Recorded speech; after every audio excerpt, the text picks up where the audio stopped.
Oi todo mundo, você está assistindo Curiosidade por um Fio e hoje você vai descobrir como um disco de vinil funciona. Vamos começar com o sem óculos. Com o sem óculos. Vai de óculos, senão não enxergo. Se você olhar bem de perto para esse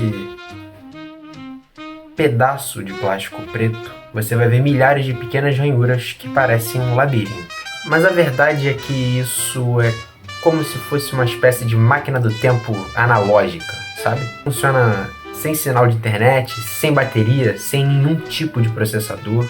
É só um pedaço de PVC que, quando raspado por uma pedrinha pontiaguda, faz o Michael Jackson dizer "Au!".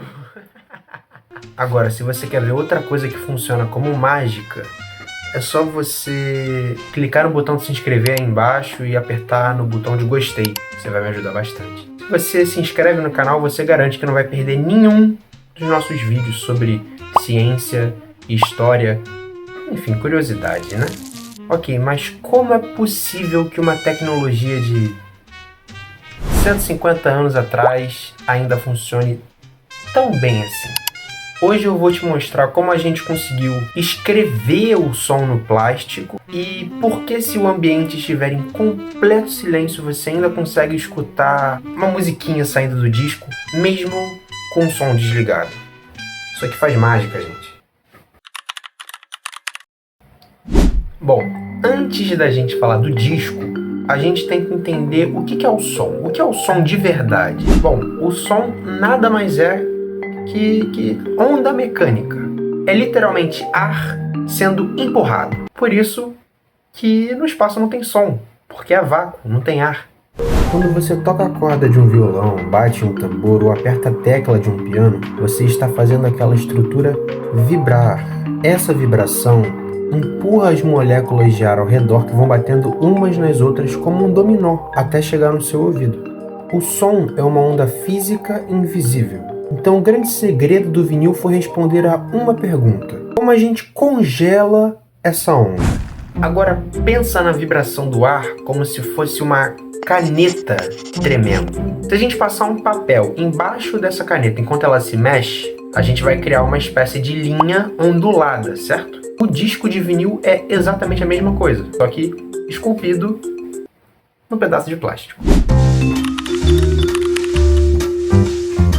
Agora você pode estar se perguntando, mas quem teve essa ideia primeiro? Bom, tudo começou em 1877, quando Thomas Edison, mesmo o cara que criou a lâmpada, inventou o fonógrafo, que usava cilindros de cera.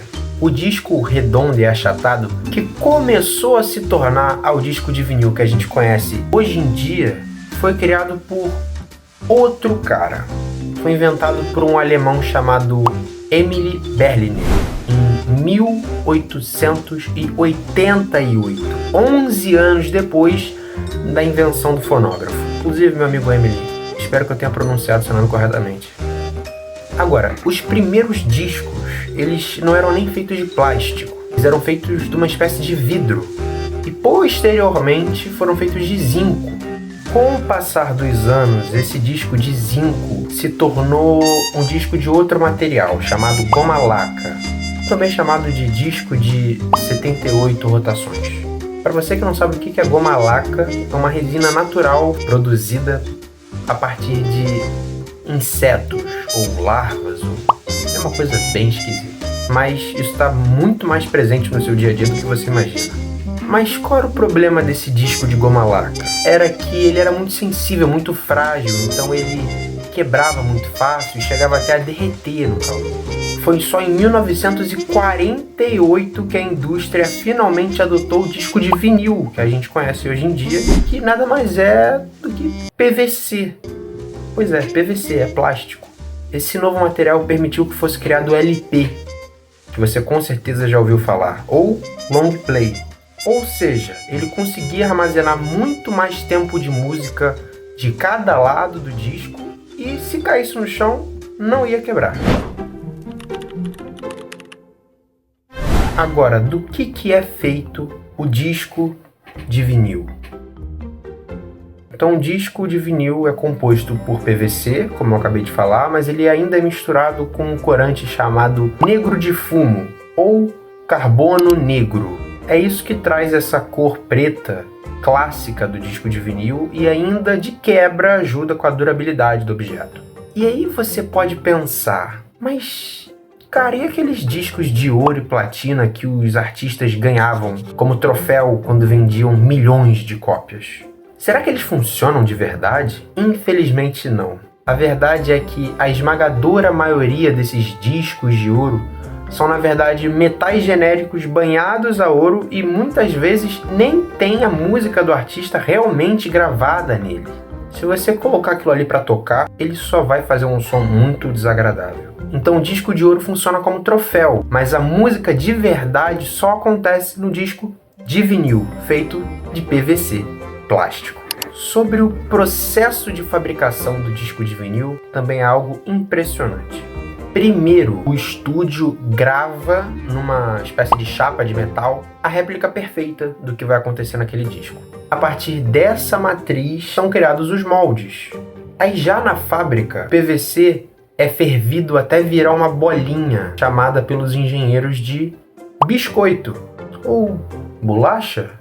Aí depois, uma prensa hidráulica de muitas toneladas é esmagada em cima desse molde, desse biscoito fervido, e carimba as ranhuras da música no PVC. E aí ele vira o disco de vinil que a gente tem em casa, ou tinha, e bota pra tocar. Agora, o que faz a leitura dessas milhares de ranhuras quase que microscópicas no disco de vinil? É a agulha.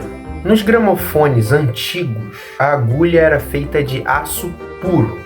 O problema é que o atrito era tão forte que as agulhas precisavam ser trocadas a cada 3 ou 4 músicas. Até porque se essa agulha danificada continuasse sendo usada para ler o disco, ela ia danificar o material. Hoje em dia, né, como se ainda fosse utilizado toca-disco com frequência. Mas hoje em dia, os toca-discos utilizam agulhas com ponta de diamante, ou então safira sintética. O diamante, caso você não saiba, é o material mais duro da natureza. Ele precisa sim ter esse nível de resistência para conseguir passar por entre as ranhuras do disco milhões de vezes sem perder a sua forma. Se essa agulha estragar e acabar ficando achatada, ela vira uma espécie de formão, vai deteriorando o disco a cada reprodução. Agora que a gente está falando de algo que precisa de precisão e resistência para funcionar, o algoritmo do YouTube funciona do mesmo jeito. Então, quando você pega o link desse vídeo e compartilha com um amigo ou então no grupo da família, o algoritmo entende que o conteúdo é bom e manda para mais pessoas. Conto com você. Agora vamos entender de fato como o som sai do toca-discos. Esse labirinto de ranhuras que tem no disco de vinil tem o formato exato da letra V. A parede do lado esquerdo do sulco carrega a informação do lado esquerdo do áudio. A parede direita carrega a informação do lado direito. É assim que o disco de vinil entrega aquele som estéreo usando uma única agulha. Quando o disco começa a girar, a agulha começa a vibrar, porque ela começa a bater nessas paredes microscópicas que são as ranhuras do disco. Essa vibração da agulha começa a movimentar microímãs que ficam guardados dentro da cápsula do toca-discos. E aí, quando a gente vai para a lei da física, um ímã se movimentando próximo a uma bobina de cobre gera corrente elétrica. Essa eletricidade que acabou de ser gerada é o clone exato da onda sonora gravada lá no estúdio. Tanto que se você desligar o seu toca-discos da tomada e aproximar o ouvido bem próximo da agulha enquanto o disco gira, você vai escutar a música tocando bem baixinho, como se fosse um mosquito cantando. Esse mosquito cantando nada mais é do que a agulha tocando a música acusticamente. Agora, para esse som sair alto nas caixas de som, essa mini corrente elétrica tem que passar por um pré-amplificador e posteriormente por um amplificador. São eles que basicamente aumentam a energia do sinal, empurrando os alto-falantes. Agora que você sabe como funciona o disco de vinil, eu vou te contar 2 curiosidades sobre ele. A primeira, quase todo mundo sabe. O disco de vinil mais vendido da história é o clássico Thriller, do Michael Jackson, que vendeu 70 milhões de cópias. Gente, não tinha nem internet na época. Agora, o disco que percorreu a maior distância, geograficamente falando mesmo, não está nem na Terra. Em 1977, curiosamente 100 anos depois da invenção do fonógrafo, a NASA lançou no espaço as sondas Voyager. Dentro delas foram colocados 2 discos de cobre banhados a ouro, chamados de Voyager Golden Record. Gostou do meu inglês, né? Se você quer ter aulas de inglês como eu, siga...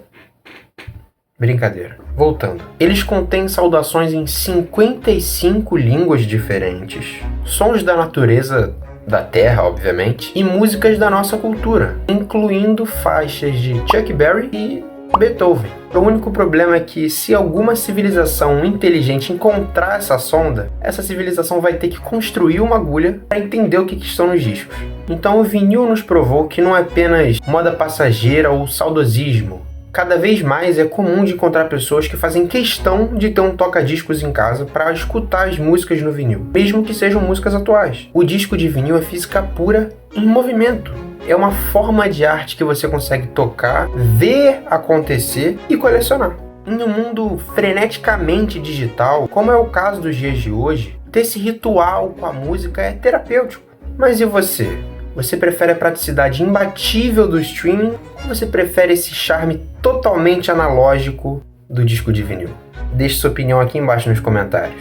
Não esquece de deixar o seu gostei se você curtiu, se inscrever aqui no canal para não perder os próximos vídeos e, claro, compartilhar com seus amigos.